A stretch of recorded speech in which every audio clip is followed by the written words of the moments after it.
नमस्कार, तुसीं देख रहे हो दैनिक सवेरा टीवी ते पंजाब दिन भर के इस बुलेटिन दे विच तुहाडा स्वागत है। इस बुलेटिन दे विच असीं पंजाब दीयां कुछ वड्डियां खबरां शामिल करके उन्हां ते थोड़ा बहुत तबसरा करते हैं। उन्हां खबरां दा मतलब की है, इहदे ते डिस्कस करते हैं। सब तो पहला गल करते हैं सीएम भगवंत मान।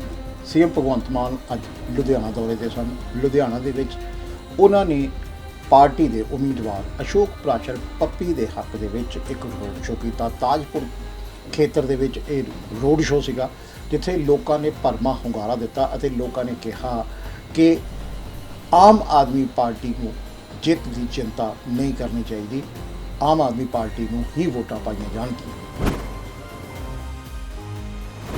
इस तो पहला सीएम भगवंत मान प्रसिद्ध पंजाबी के लेखक पद्म श्री सुरजीत पात्र के भोग ते गए, जिथे उन्होंने इस विछड़ी रूह को श्रद्धांजलि भेंट की और नाल ही कुछ उन्हों के नाल गुजारे हुए पलों को याद करके भावुक स्पीच दी। पंजाब के स्कूलों च कल तो ही छुट्टियां का ऐलान कर दिता गया। हालांकि ये छुट्टियां पहला 1 जून तो लैके 30 जून तक सन, लेकिन गर्मी के वध रहे प्रकोप को देखदे सीएम भगवंत मान ने अज खुद इन्हां छुट्टियां का ऐलान कर दिता। उन्होंने कहा कि कल यानी 21 मई तो लैके 31 मई तक छुट्टियां होंगियां, उस तो बाद गर्मी दी छुट्टियां नाल ही शुरू हो जाएंगियां। ये सीएम भगवंत मान ने खुद ऐलान किया और इस तो बाद एक नोटिफिकेशन भी जारी हो गया। उत्तर प्रदेश के मुख्यमंत्री योगी आदित्यनाथ अज उचेचे तौर पर चंडीगढ़ पहुंचे, जिथे उन्होंने बीजेपी उम्मीदवार संजय टंडन के हक च एक वड्डी रैली को संबोधन किया। इस दौरान योगी आदित्यनाथ ने अपने अंदाज दे विच कहा कि भाजपा एक अजिही पार्टी है जिस दे सत्ता च आउण तो बाद लोगों को चिंतावां तो मुक्त हो जाना पैंदा है, क्योंकि जदों भाजपा की सरकार आउंदी है उस तो बाद हर चीज़ ते काबू हो जाता है, चाहे वो किसी भी मुद्दे ते हो। ये योगी आदित्यनाथ ने दावा किया। हालांकि पंजाब दे विच पहला ही ये गल कही जाती है कि योगी आदित्यनाथ एक जबरदस्त सीएम है। संजय टंडन जी उत्तर प्रदेश सरकार के पूर्व मंत्री और गाजियाबाद से जिन्होंने अभी चुनाव लड़ा है, और वहां के भावी सांसद श्री अतुल गर्ग जी, भारतीय जनता पार्टी के उपाध्यक्षगण श्री रामवीर भट्टी जी, श्री शक्तिदेव साली जी, महामंत्रीगण श्री हुकुमचंद जी, श्री अमित जिंदल जी, मंच पर उपस्थित श्री विनोद शर्मा जी, कुलजीत संधू जी, और जिनके गाने ने पूरे देश में धूम मचा रखी है, ऐसे श्री कन्हैया मित्तल जी। उन्होंने 2022 में उत्तर प्रदेश विधानसभा के लिए गाना हनुमान जी की ही कृपा से लिखा था, और वह गाना आज जहां कहीं भी मैं जाता हूं मुझे वही सुनाई देता है कि जो राम को लाए हैं। और उन्होंने मुझे बताया कि अभी आपको सुनाया है, मुझे यह भी पता लगा है कि बगल में ही उनका मोहल्ला भी है। ऐसे कन्हैया मित्तल जी, गोपाल शुक्ला जी हमारे पूर्वांचल प्रकोष्ठ के अध्यक्ष हैं, पूर्व senior deputy mayor Shri Dilip Sharma ji, Anil Dubey ji, Harishankar Mishra ji, प्रदेश सचिव शशिशंकर तिवारी जी, नरेंद्र पांडे जी, और भारी संख्या में चंडीगढ़ में उपस्थित मेरे सभी उपस्थित बहनों और भाइयों, मैं सबसे पहले आज आप सबके बीच में यहां पर मर्यादा पुरुषोत्तम भगवान श्री राम की पावन जन्मभूमि से आया हूं। आप सबको राम राम।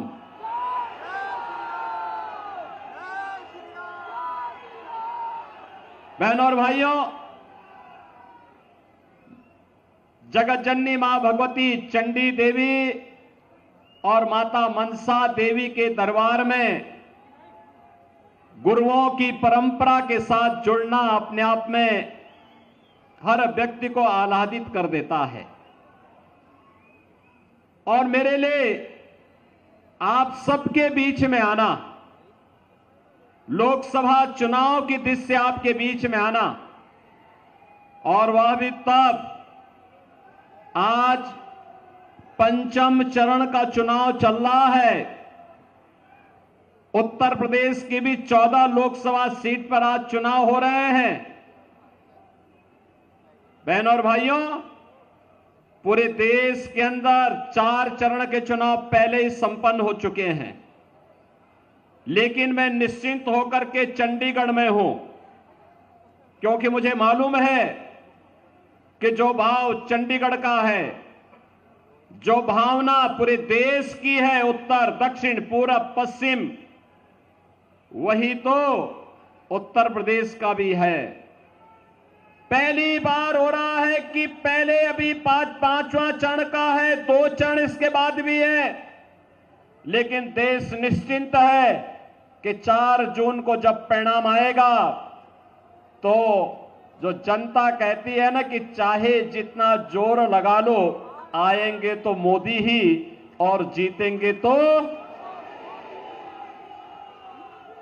हम लोग निश्चिंत हैं, क्योंकि परिणाम के बारे में जनता जनार्दन पहले से ही तय कर रखी है कि तीसरी बार, फिर एक बार, फिर एक बार, और अब की बार 400 पार की बात करते हैं तो कांग्रेस को चक्कर आने लगता है,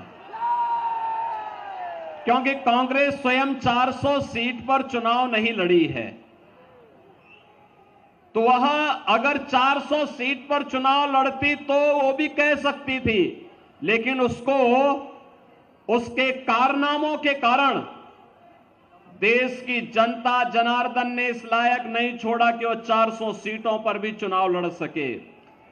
और इसलिए बहनों और भाइयों, जब जनता जनार्दन से कांग्रेस के लोग पूछते हैं, आम आदमी पार्टी के लोग पूछते हैं कि 400 पार का मतलब क्या है, तो जनता जनार्दन उसका जवाब दे देती है, कहती है जो राम को लाए हैं हम उनको लाएंगे, क्योंकि जो राम का है वही राष्ट्र का है, जो राम का है वही हमारा है, बाकी किसी काम का नहीं है।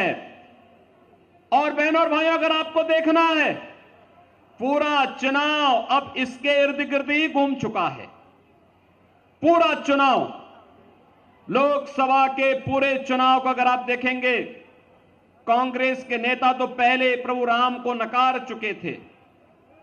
पहले इन्होंने कहा था कि राम तो हो ही नहीं, इन लोगों ने पहले ही कहा था, और अभी चुनाव के दौरान भी इनके एक बुद्धिदाता कह रहे थे भारत के अंदर राम मंदिर का निर्माण नहीं होना चाहिए था। हमने कहा भाई आपने बुद्धि कांग्रेस को दी होती तो कम से कम वो इटली में ही राम का मंदिर बना देते। भारत के अंदर तो बनाने के लिए हमारा इंतजार था ही, मोदी जी का इंतजार था ही, लेकिन अगर पहले बताए होते तो कांग्रेस को कहते कि भाई इटली में ही बना लो। लेकिन बहनों और भाइयों, उनको याद आ जा रही है, क्योंकि भगवान जब किसी की बुद्धि फेरते हैं तो उसको पहले उल्टी बुद्धि दे देते हैं, विनाशकाले विपरीत बुद्धि। और ये आज कांग्रेस के अंदर आप देख सकते हैं, आज कांग्रेस उसी राह पर आगे बढ़ चुकी है, और इसके जितने भी अन्य सिपा सालार हैं, इनके सहयोगी दल हैं, वे भी राम मंदिर का विरोध कर रहे हैं। कोई कहता है राम मंदिर बेकार बना है, कोई कहता है राम मंदिर नहीं बनना चाहिए था। बहनों और भाइयों, कांग्रेस हो या इनके अन्य सहयोगी दल, ये पहले दिन से राम मंदिर का विरोध कर रहे हैं, और कहते थे, पहले न्यायालय को भी धमकाते थे कि अगर राम मंदिर का फैसला हुआ तो दंगे हो जाएंगे। राम मंदिर का फैसला हुआ तो खून की नदियां बह जाएंगी। जब 2017 में मोदी जी के आह्वान पर भारतीय जनता पार्टी की सरकार उत्तर प्रदेश में बनी, लोगों ने पूछा कि क्या होगा। हमने कहा यूपी में अब दंगा नहीं होगा, कोई दंगा करेगा तो फिर उल्टा टांग देंगे उसको। और बहनों और भाइयों, आप तो सभी जाते होंगे। भाई देखो, मेरा तो जन्म उत्तराखंड में हुआ था। मैं काम उत्तर प्रदेश में कर रहा हूं और पूर्वी उत्तर प्रदेश में काम कर रहा हूं, जो बिहार और उत्तर प्रदेश का जंक्शन है। हमारी बोली भोजपुरी है। और उत्तर प्रदेश में आपने देखा होगा पिछले 7 वर्ष में कोई दंगा नहीं हुआ। और जिस दिन माननीय उच्चतम न्यायालय का फैसला आना था, लोगों ने कहा क्या होगा, लोग सशंकित थे। मैंने कहा भी देखो, एक तिनका नहीं हिलने वाला है, कोई एक तिनका नहीं हिला सकता है। आज का दिन इस ब्रह्मांड का सबसे शांत और सौहार्दपूर्ण दिन होगा। और बहनों और भाइयों, आपने देखा होगा उत्तर प्रदेश में दंगे समाप्त, और दंगे ही नहीं समाप्त हुए, अब तो उत्तर प्रदेश में सड़कों पर नमाज पढ़नी भी लोगों ने बंद कर दी है। अब तो उत्तर प्रदेश में मस्जिदों की मीनारों से माइक भी उतर गए हैं। वो कह रहे हैं भैया अब हम लोग भी शांति से रहना चाहते हैं। तो ये शांति और सौहार्द की भूमि आज उत्तर प्रदेश बनी है। और अब तो अयोध्या में रामलला विराजमान भी हो गए हैं। कौन ऐसा भारतीय होगा, बहनों और भाइयों, कौन ऐसा भारतीय होगा जो अपने आप को गौरव की अनुभूति न करता हो अयोध्या में रामलला के विराजमान होने के लिए। 500 वर्षों के बाद यह अवसर हमारे सामने आया है, और इसीलिए हर जन से एक ही स्वर उड़ रहा है, और वह है कि जो राम को लाए हैं हम उनको, बहनों और भाइयों, हमारा भारतीय समाज कृतज्ञता ज्ञापित करना जानता है। और कृतज्ञता किस रूप में हम व्यक्त करते हैं, ये किसी से छुपा हुआ नहीं है। आपने देखा होगा, आप याद करिए बहनों और भाइयों, आप याद करिए, जब भी देश पर संकट आता है तो सबसे पहले देश छोड़ करके भागने वालों में राहुल गांधी का नाम आता है। कहीं भी कोई संकट आ जाए, यद्यपि ये देश को संकट देने वाले लोग ही हैं। इन्होंने समस्या दिया, इन्होंने आतंकवाद देश को दिया, इन्होंने नक्सलवाद देश को दिया, विरासत में इन्होंने भ्रष्टाचार देश को दिया, अराजकता देश को दी, और साथ साथ अव्यवस्था का जो आलम है। जब भी संकट आता है, वो मैं आपसे पूछना चाहता हूं, इस सदी का सबसे बड़ा संकट था कोरोना कालखंड। कोरोना के दौरान कहीं राहुल गांधी नजर आए थे क्या? चंडीगढ़ आए थे क्या? उत्तर प्रदेश में भी नहीं आए थे। उत्तर प्रदेश से वो सांसद थे उस समय, उत्तर प्रदेश में भी नहीं आए थे। ਕੇਂਦਰੀ ਮੰਤਰੀ ਗਜੇਂਦਰ ਸਿੰਘ ਸ਼ੇਖਾਵਤ ਅੱਜ ਲੁਧਿਆਣਾ ਪਹੁੰਚੇ, ਜਿੱਥੇ ਉਹਨਾਂ ਨੇ ਕਈ ਨੌਜਵਾਨਾਂ ਨੂੰ ਪਾਰਟੀ ਵਿੱਚ ਸ਼ਾਮਲ ਕਰਵਾਇਆ। ਇਸ ਦੌਰਾਨ ਉਹਨਾਂ ਨੇ ਰਵਨੀਤ ਬਿੱਟੂ, ਜਿਹੜੇ ਪਾਰਟੀ ਦੇ ਉਮੀਦਵਾਰ ਨੇ, ਲੁਧਿਆਣਾ ਤੋਂ ਬੀਜੇਪੀ ਦੇ ਉਮੀਦਵਾਰ ਨੇ, ਉਹਨਾਂ ਦੀ ਜਿੱਤ ਦਾ ਦਾਅਵਾ ਕੀਤਾ। ਉਹਨਾਂ ਕਿਹਾ ਕਿ ਬਿੱਟੂ ਦੀ ਜਿੱਤ ਪੱਕੀ ਹੈ, ਕਿਉਂਕਿ ਲੋਕਾਂ ਦਾ ਰੁਝਾਨ ਦੇਖ ਕੇ ਇਹ ਗੱਲ ਪੂਰੀ ਤਰ੍ਹਾਂ ਸਮਝ ਆਉਂਦੀ ਹੈ। मेरा शिकावत केंद्रीय मंत्री शिकावत से वैसे तभी ये लुधियाना की हॉट सीट माना था, कैसे देखते हो? ये बड़ा भारतीय जनता पार्टी का कमल लुधियाना में खिलेगा और खिल करके रहेगा। भारतीय जनता पार्टी प्रचंड बहुमत के साथ में यहाँ से विजयी होगी और रवनीत बिट्टू एक बार फिर सांसद बनेंगे। आज आप अपनी डायरी में लिख लीजिए। ये बात देखिए, कैसा भी लुधियाना, जैसे लुधियाना होगा, जलंधर हो गया, प्रधानमंत्री नरेंद्र मोदी को देख के लोग काफ़ी उत्साहित हैं। जनता पार्टी के हर वर्कर उस दिन का इंतजार कर रहे कब योगी जी, कमल सभी यहाँ पर आए। तो कैसे सभी वरिष्ठ नेताओं के कार्यक्रम, क्योंकि पंजाब का चुनाव आखिरी फेज़ में है, अब लास्ट 2 फेजेज़ के कार्यक्रम बन रहे हैं। अगले 2-3 दिन में आपको विषय संज्ञान में आ जाएगा कि कौन कौन बड़े नेता कहाँ आ रहे हैं। और निश्चित ही माननीय प्रधानमंत्री जी के आने के बाद में, माननीय योगी जी के आने के बाद में, माननीय गृह मंत्री अमित शाह जी के आने के बाद में, अभी पंजाब में जो दौर शुरू होगा उसके बाद में आज जो पंजाब में आपको दिखाई दे रहा है उससे कई गुना माहौल आपको दिखाई देगा। और मैं उसी के आधार पर आपको कह रहा हूँ कि कमल खिलेगा और प्रचंड बहुमत के साथ मैं खिलेगा। आपके साथ उपचुनाव में जलंधर में था जब नकोद जाते, कैसा माहौल था पंजाब का उस वक्त किसान का, इस बार कैसा माहौल लग रहा है? देखिए, आप अगर मैं 2022 के परिप्रेक्ष्य में तुलना करूं तो उपचुनाव में निश्चित रूप से बहुत पॉजिटिविटी थी। अगर आज उपचुनाव के परिप्रेक्ष्य में आज अगर तुलना करूं तो दिन और रात का फ़र्क आज भारतीय जनता पार्टी के पक्ष में दिखाई देता है। हमारा परिवार बढ़ा हुआ है, हमारा परिवार समृद्ध हुआ है, हमारे परिवार की ताकत बढ़ी है और लोगों का भारतीय जनता पार्टी की तरफ देखने का नज़रिया भी बदला है। ਪਟਿਆਲਾ ਦੇ ਪੁਰਾਣਾ ਬੱਸ ਸਟੈਂਡ ਐਸੋਸੀਏਸ਼ਨ ਦੇ ਮੈਂਬਰਾਂ ਦੇ ਨਾਲ ਅੱਜ ਆਮ ਆਦਮੀ ਪਾਰਟੀ ਦੇ ਉਮੀਦਵਾਰ ਡਾਕਟਰ ਬਲਬੀਰ ਸਿੰਘ ਨੇ ਮੁਲਾਕਾਤ ਕੀਤੀ। ਇਸ ਦੇ ਨਾਲ ਹੀ ਉਹਨਾਂ ਨੇ ਭਰੋਸਾ ਦਿਵਾਇਆ ਕਿ ਉਹਨਾਂ ਦੀ ਹਰ ਤਰ੍ਹਾਂ ਦੀ ਮੁਸ਼ਕਲਾਂ ਦੂਰ ਕਰ ਦਿੱਤੀਆਂ ਜਾਣਗੀਆਂ।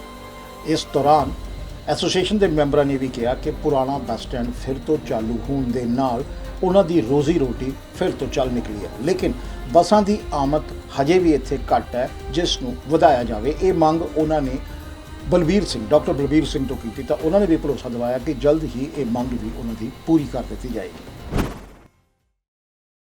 ਇਹਨਾਂ ਨੇ ਮੈਨੂੰ ਸਾਰੀ ਸਮੱਸਿਆ ਦੱਸੀ ਹੈ ਜੀ। ਜਦੋਂ ਇਹਨਾਂ ਨੇ ਬੱਸ ਸਟੈਂਡ ਇੱਥੋਂ ਸ਼ਿਫਟ ਕਰਤਾ, ਇਹਨਾਂ ਨੇ ਪੁਰਾਣਿਆਂ ਬਾਰੇ ਸੋਚਿਆ ਹੀ ਨਹੀਂ ਹੈ ਜੀ। ਇਹਦੀ ਇੱਕ ਨਾ ਸੋਸ਼ਲ ਇੰਪੈਕਟ ਅਸੈਸਮੈਂਟ ਨਹੀਂ ਕੀਤੀ ਇਹਨਾਂ ਨੇ ਇਹਦੀ ਜਿਹੜੀ এনवायरमेंटल ਇੰਪੈਕਟ ਅਸੈਸਮੈਂਟ ਨਹੀਂ ਕੀਤੀ। ਇਹਨਾਂ ਨੇ ਜਿੱਥੇ ਨਵਾਂ ਬੱਸ ਸਟੈਂਡ ਸੀਗਾ ਉੱਥੇ ਉਹਨਾਂ ਨੂੰ ਇੱਕ ਫਲਾਈਓਵਰ ਚਾਹੀਦਾ ਸੀਗਾ ਸੰਗਰੂਰ ਵਾਲੇ ਫਲਾਈਓਵਰ ਨਾਲ ਅਟੈਚ ਕਰਨ ਦੀ, ਉਹ ਨਹੀਂ ਬਣਾਇਆ। ਬਾਈਪਾਸ ਨੂੰ ਇਹਨਾਂ ਨੇ ਡਬਲ ਨਹੀਂ ਕੀਤਾ।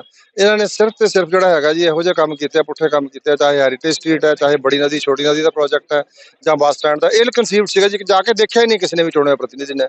ਅਸੀਂ ਉਹਨੂੰ ਹੁਣ ਬੱਸ ਸਟੈਂਡ ਤਾਂ ਠੀਕ ਕਰਤਾ, ਅਸੀਂ ਇਹ ਕਲਾਸ ਕਰਤਾ, ਹੁਣ ਅਸੀਂ ਬਾਈਪਾਸ ਵੀ ਡਬਲ ਕਰ ਰਹੇ ਹਾਂ ਔਰ ਇਸ ਬੱਸ ਸਟੈਂਡ ਨੂੰ ਅਸੀਂ ਦੁਬਾਰਾ ਗੁਲਜ਼ਾਰ ਕਰ ਰਹੇ ਹਾਂ। ਇੱਥੇ ਜਿਹੜੀਆਂ ਹੈਗੀਆਂ 50 ਤੋਂ ਵੱਧ ਜਿਹੜੀਆਂ ਹੈਗੀਆਂ ਇਲੈਕਟ੍ਰਿਕ ਬੱਸਾਂ ਚੱਲਣਗੀਆਂ, ਜਿਵੇਂ ਸਾਰੀਆਂ ਜਿੰਨੀਆਂ ਵੀ ਐਜੂਕੇਸ਼ਨਲ ਇੰਸਟੀਟਿਊਸ਼ਨਸ ਆ।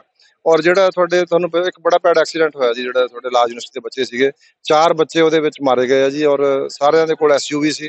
ਅਸੀਂ ਇਹ ਮੈਂਡੇਟਰੀ ਕਰ ਦਾਂਗੇ ਵੀ ਜਿਹੜੇ ਬੱਚਿਆਂ ਨੇ ਜਾਣਾ ਉਹਨਾਂ ਨੂੰ ਅਸੀਂ ਗਵਰਨਮੈਂਟ ਟਰਾਂਸਪੋਰਟ ਪ੍ਰੋਵਾਈਡ ਕਰ ਦਾਂਗੇ ਵੀ ਜਾਣ, ਆਪਣਾ ਇੰਜੋਏ ਕਰਨ ਤੇ ਉਹ ਬੱਸ ਫੜ ਕੇ ਜਿਹੜੀ ਇਲੈਕਟ੍ਰਿਕ ਬੱਸ ਦੇ ਉੱਤੇ ਵਾਪਸ ਆਉਣ। ਕੁਝ ਇਦਾਂ ਦੇ ਕਰਾਂਗੇ, ਬੱਚਿਆਂ ਦੀਆਂ ਜਾਨਾਂ ਜਾਣੀਆਂ ਜੀ। ਉਹਦੇ ਵਿੱਚ ਅਸੀਂ ਕੋਈ ਨਾ ਕੋਈ, ਮਤਲਬ ਮੇਰੇ ਮਨ 'ਚ ਹੈ ਰਜਿੰਦਰਾ ਹਸਪਤਾਲ ਲਈ, ਮਾਤਾ ਅਕਸਰ ਲਈ, ਜਿਵੇਂ ਤੁਹਾਡੀ ਸਟੇਸ਼ਨ ਹੋ ਗਿਆ, ਜਿਹੜੀਆਂ ਐਜੂਕੇਸ਼ਨਲ ਇੰਸਟੀਟਿਊਸ਼ਨ ਹੈ, ਯੂਨੀਵਰਸਿਟੀਜ਼ ਆ, ਕਾਲਜਿਸ ਆ, ਉਹਨਾਂ ਵਾਸਤੇ ਸਾਰਿਆਂ ਨਾਲ ਅਸੀਂ ਉਹਨਾਂ ਨੂੰ ਪਬਲਿਕ ਟਰਾਂਸਪੋਰਟ ਨਾਲ ਲਿੰਕ ਕਰਾਂਗੇ। ਬਹੁਤ ਰੀਜ਼ਨੇਬਲ ਹੋਏਗੀ, ਲੇਡੀਜ਼ ਵਾਸਤੇ ਫ੍ਰੀ ਹੈਗੀ ਆ ਆਲਰੇਡੀ, ਤੇ ਬਹੁਤ ਰੀਜ਼ਨੇਬਲ ਹੋਏਗੀ। ਤੇ ਇੱਥੋਂ ਜਿਹੜੇ ਹੈਗੇ ਆ ਸਮਾਣਾ, ਪਤਨਾ, ਜਿਹੜਾ ਤੁਹਾਡਾ ਘਨੌਰ, ਸਨੌਰ, ਰਾਜਪੁਰਾ, ਸਰਹੰਦ, ਇਹ ਜਿਹੜੇ ਸਾਰੇ ਆਸੇ-ਪਾਸੇ ਦੇ ਟਾਊਨ ਆ 30-35 ਕਿਲੋਮੀਟਰ ਦੇ ਵਿੱਚ ਆਉਂਦੇ ਆ, ਉਹ ਸਾਰੀਆਂ ਬੱਸਾਂ ਇੱਥੋਂ ਚੱਲਣਗੀਆਂ ਜੀ। ਉਹਦੇ ਨਾਲ ਇਹਨਾਂ ਦਾ ਜਿਹੜਾ ਬਾਜ਼ਾਰ ਹੈ ਉਹਨੂੰ ਗੁਲਜ਼ਾਰ ਕਰਾਂਗੇ। ਇਹਨਾਂ ਦਾ GST ਜਿਹੜਾ ਹੈਗਾ ਉਹ ਜਿਹੜੇ ਜਿਵੇਂ ਚੱਪਲਾਂ ਦੇ ਉੱਤੇ ਆ ਜੀ, ਪਰੌਂਠੇ ਦੇ ਉੱਤੇ ਆ, ਚਾਹ ਦੇ ਕੱਪ ਦੇ ਉੱਤੇ ਆ ਜੀ, ਉਹ ਵਾਲਾ GST ਉਡਾਵਾਂਗੇ ਅਸੀਂ। ਢਾਬੇ ਵਾਲਾ ਜਿਹੜਾ ਹੈਗਾ, ਗਰੀਬਾਂ ਵਾਲਾ ਜਿਹਨਾਂ ਦਾ ਹੈਗਾ ਜੀ, ਜਿਹੜੇ ਵੱਡੇ ਹੋਟਲ ਆ ਉਹਨਾਂ ਤੇ ਲਾਣ ਹੋ ਜਾਣ। ਜਿਹੜੇ ਬੰਦੇ ਨੇ ਉੱਥੇ ਜਿਹੜੇ ਲੱਖਾਂ ਰੁਪਏ ਵਾਲੇ ਬੰਦੇ ਹੁੰਦੇ ਉਹਨਾਂ ਨੂੰ ਕੀ ਫਰਕ ਪੈਂਦਾ ਜੀ, ਕਿਸੇ ਦਾ 10,000 ਖਾਣੇ ਦਾ ਬਿੱਲ ਹੈ ਉਹ 11,000 ਹੋ ਜਾਏਗਾ। ਪਰ ਜਿਹੜੇ ਬੰਦੇ ਨੇ ਦਿਹਾੜੀ ਕਰਕੇ ਆਇਆ ਜਿਹਨੇ 50 ਰੁਪਏ ਦਾ ਪਰੌਂਠਾ ਖਾਣਾ, ਚਾਹ ਦਾ ਕੱਪ ਪੀਣਾ ਜੀ, ਉਹਦੇ ਉੱਤੇ 10 ਰੁਪਏ ਟੈਕਸ ਲੱਗਦਾ, ਉਹਨੂੰ ਚੁੱਭਦਾ ਜੀ, ਉਹਦੇ ਤੇ ਜ਼ਿਆਦਤੀ ਆ ਜੀ। ਸਰ, ਇੱਕ ਤੁਸੀਂ 1000 ਰੁਪਏ ਦੀ ਗੱਲ ਕਰੀਏ, ਵਿਰੋਧੀ ਹਮੇਸ਼ਾ ਜਦੋਂ ਵੀ ਕੋਈ ਪ੍ਰੋਗਰਾਮ ਹੁੰਦਾ ਇਹ ਘੇਰਦੇ ਨੇ ਕਿ 1000 ਰੁਪਏ ਔਰਤਾਂ ਨੂੰ ਕਦੋਂ ਮਿਲੂਗਾ। ਤੁਸੀਂ ਦੱਸਿਆ ਵੀ ਕਿਸ ਤਰ੍ਹਾਂ ਮਿਲੂਗਾ। ਜਿਹੜੇ 75 ਸਾਲ ਰਾਜ ਕਰਕੇ ਗਏ ਆ, ਪਿਛਲੇ 20 ਸਾਲ ਦੇ ਵਿੱਚ ਰਾਜਾ ਸਾਹਿਬ ਔਰ ਕੈਪਟਨ ਜਿਹੜੇ ਆਪਣੇ ਬਾਦਲ ਤੋਂ ਰਾਜ ਕਰਕੇ ਗਏ ਆ, ਉਹ 20 ਸਾਲ ਦੀ ਗੱਲ ਨਹੀਂ ਕਰਦੇ, ਸਾਡੇ 2 ਸਾਲ ਦਾ ਰੌਲਾ ਪਾਈ ਜਾਂਦੇ ਆ। ਸਾਨੂੰ 5 ਸਾਲ ਮਿਲੇ ਆ, ਅਸੀਂ 80% ਪੂਰੀਆਂ ਕਰਤੀਆਂ। ਇਹ ਵੀ ਦੇ ਦਾਂਗੇ, ਅਸੀਂ ਬਹੁਤ ਜਲਦੀ ਦੇ ਦਾਂਗੇ ਜੀ। ਅਸੀਂ ਜਿਹੜੀ ਅਗਲੀ ਇਲੈਕਸ਼ਨ ਆ ਲੜਨ ਤੋਂ ਪਹਿਲਾਂ, ਬਹੁਤ ਪਹਿਲਾਂ ਅਸੀਂ ਉਹਨਾਂ ਦੇ ਖਾਤੇ 'ਚ ਪੈਸੇ ਪਾਵਾਂਗੇ ਔਰ ਗਰੀਬਾਂ ਦੇ ਘਰ ਵੀ ਬਣਾਵਾਂਗੇ। ਇਹ ਉਹਨਾਂ ਕੋਲੇ ਹੋਰ ਕੁਛ ਹੈ ਹੀ ਨਹੀਂ ਆ। ਜਿੱਦਣ ਅਸੀਂ ਇਹ ਦੇਤਾ ਉਦੋਂ ਉਹਨਾਂ ਦੀ ਬੋਲਤੀ ਬੰਦ ਹੋ ਜਾਣੀ ਹੈ। PM ਮੋਦੀ ਆ ਰਹੇ ਨੇ ਪਟਿਆਲੇ ਦੇ ਵਿੱਚ, ਕਿਸ ਤਰ੍ਹਾਂ ਦੇਖਦੇ ਹੋ? ਦੇਖੋ, ਉਹਨਾਂ ਨੂੰ ਮੈਂ ਬੇਨਤੀ ਕਰਨਾ ਚਾਹੁੰਦਾ ਕਿ ਤੁਸੀਂ ਦੇਸ਼ ਦੇ ਪ੍ਰਧਾਨ ਮੰਤਰੀ ਹੋ, ਤੁਸੀਂ ਇੱਥੇ ਆ ਰਹੇ ਹੋ, ਤੁਸੀਂ ਗੱਲ ਕਰਿਓ ਵੀ ਕਿਸਾਨਾਂ ਦਾ ਮਸਲਾ ਕਿੱਦਾਂ ਹੱਲ ਕਰੋਗੇ, ਕਦੋਂ ਹੱਲ ਕਰੋਗੇ। ਬਹੁਤ ਜ਼ਿਆਦਾ ਐਜੀਟੇਟਡ ਕਿਸਾਨ ਹੈ, ਉਹਨਾਂ ਨਾਲ ਗੱਲ ਕਰੋ। ਅੰਨਦਾਤਾ ਕਹਿੰਦੇ ਹੋ ਤਾਂ ਉਹਨਾਂ ਦਾ ਸਨਮਾਨ ਕਰੋ, ਉਹਨਾਂ ਨੂੰ ਸੜਕਾਂ ਤੋਂ ਉਠਾਓ, ਰੇਲਵੇ ਟਰੈਕ ਤੋਂ ਉਠਾਓ, ਉਹਦੇ ਬਾਰੇ ਗੱਲ ਕਰੋ। ਅਗਨੀਵੀਰ ਸਕੀਮ ਸ਼ੁਰੂ ਕੀਤੀ ਹੈ, ਉਹਦੇ ਬਾਰੇ ਗੱਲ ਦੱਸੋ ਵੀ ਉਹ ਸਕੀਮ ਤੁਹਾਡੀ ਯੂਥ ਦੇ ਹੱਕ ਵਿੱਚ ਹੈ। ਜੇ ਯੂਥ ਨਾਰਾਜ਼ ਹੈ, ਤੁਹਾਡੇ ਕਿੰਨਾ ਪ੍ਰੋਟੈਸਟ ਹੋਇਆ ਸੀਗਾ, ਜਿਹੜੀਆਂ ਦਿੱਲੀ ਦੇ ਵਿੱਚ ਧੀਆਂ ਨਾਲ ਜੋ ਹੋਇਆ ਸੀਗਾ, ਉਹਦੇ ਬਾਰੇ ਦੱਸੋ ਵੀ ਉਹਨਾਂ ਨੂੰ ਕਦੋਂ ਇਨਸਾਫ ਮਿਲੇਗਾ। ਤੇ ਤੁਸੀਂ ਕਿੰਨੀਆਂ ਜੌਬਸ ਦਿੱਤੀਆਂ ਤੁਸੀਂ ਪੰਜਾਬ ਨੂੰ 10 ਸਾਲ ਦੇ ਵਿੱਚ, ਕਿੰਨਾ ਰੁਜ਼ਗਾਰ ਦਿੱਤਾ, ਕਿਹੋ ਜਿਹਾ ਰੁਜ਼ਗਾਰ ਦਿੱਤਾ। ਜਿਹੜੇ ਬੰਦੇ ਅਗਨੀਵੀਰ ਸ਼ਹੀਦ ਹੋਇਆ ਉਹਨਾਂ ਦਾ ਤੁਸੀਂ ਸਨਮਾਨ ਕੀਤਾ, ਕਿਤੇ ਨਹੀਂ ਕੀਤਾ ਜੀ ਉਹਨਾਂ ਦਾ। ਸੋ ਉਹਨਾਂ ਨੂੰ ਜਿਹੜਾ ਪ੍ਰਧਾਨ ਮੰਤਰੀ ਆ ਉਹਨੂੰ ਗੱਲ ਕਰਨੀ ਚਾਹੀਦੀ ਹੈ ਮਹਿੰਗਾਈ ਦੀ, ਇੰਪਲਾਇਮੈਂਟ ਦੀ, ਕਰਪਸ਼ਨ ਦੀ। ਸਭ ਤੋਂ ਜ਼ਿਆਦਾ ਕਰਪਸ਼ਨ ਤੁਸੀਂ ਕੀਤੀ ਆ, ਉਹਦਾ ਜਵਾਬ ਦੇਣ ਵੀ ਜਿਹੜੇ ਇਹਨਾਂ ਨੇ ਇਲੈਕਸ਼ਨ ਬੌਂਡ ਲਏ ਆ ਇੱਕ ਇਹੋ ਜਿਹੀ ਸਕੀਮ ਲੈ ਕੇ ਆਇਆ ਵੀ ਘਾਟੇ ਵਾਲੀਆਂ ਕੰਪਨੀਆਂ, ਜਿਹੜੀਆਂ ਕੰਪਨੀਆਂ ਦਵਾਈਆਂ ਨਾਲ ਬੱਚੇ ਮਰ ਗਏ, 140 ਬੱਚੇ ਮਰ ਗਏ, ਉਹਨਾਂ ਤੋਂ ਪੈਸੇ ਲਏ ਆ ਇਹਨਾਂ ਨੇ।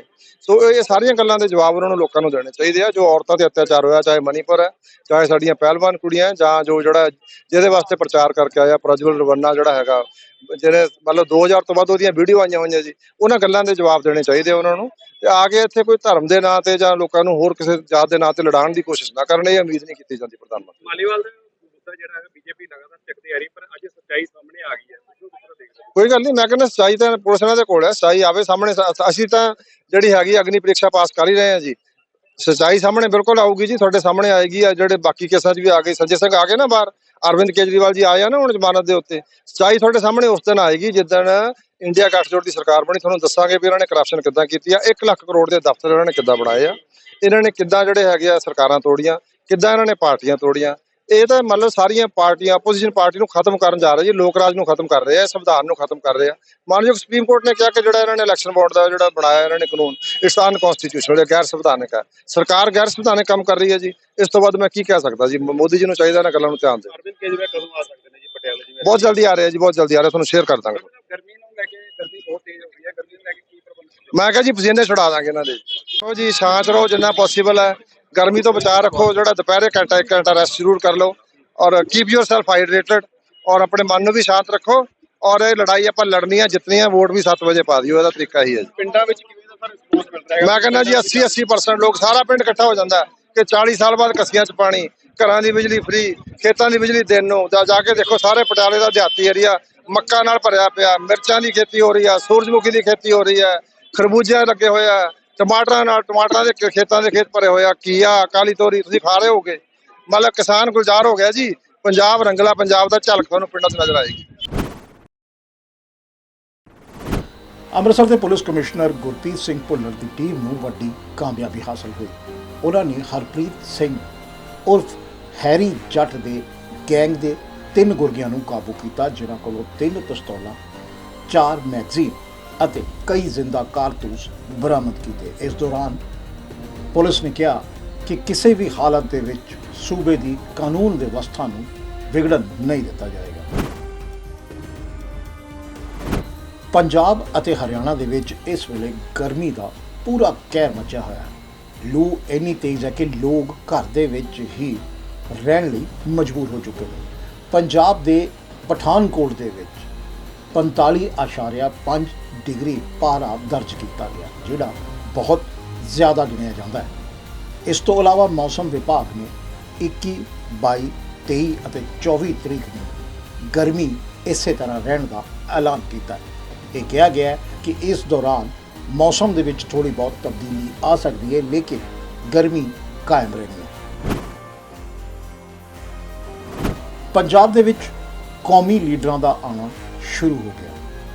ਕੱਲ ਕਾਂਗਰਸ ਦੇ ਕੌਮੀ ਪ੍ਰਧਾਨ ਮੱਲਿਕਾ ਅਰਜੁਨ ਖੜਗੇ ਚੰਡੀਗੜ੍ਹ ਆ ਰਹੇ ਨੇ ਤੇ ਉਹ ਪਾਰਟੀ ਉਮੀਦਵਾਰ ਮਨੀਸ਼ ਤਿਵਾੜੀ ਦੇ ਹੱਕ ਦੇ ਵਿੱਚ ਇੱਕ ਰੈਲੀ ਕਰਨਗੇ। ਔਰ ਇਹ ਵੀ ਕਿਹਾ ਜਾ ਰਿਹਾ ਹੈ ਕਿ ਇਸ ਤੋਂ ਬਾਅਦ ਰਾਹੁਲ ਗਾਂਧੀ ਵੀ ਚੰਡੀਗੜ੍ਹ ਦੇ ਦੌਰੇ ਤੇ ਆਉਣਗੇ। ਇਸ ਦੌਰਾਨ ਉਹ ਪੰਜਾਬ ਵੀ ਆ ਸਕਦੇ ਨੇ। ਪੰਜਾਬ ਦਿਨ ਭਰ ਦੇ ਇਸ ਬੁਲੇਟਿਨ ਦੇ ਵਿੱਚ ਬਸ ਇੰਨਾ ਹੀ। ਤੁਸੀਂ ਦੇਖਦੇ ਰਹੋ दैनिक सवेरा टीवी।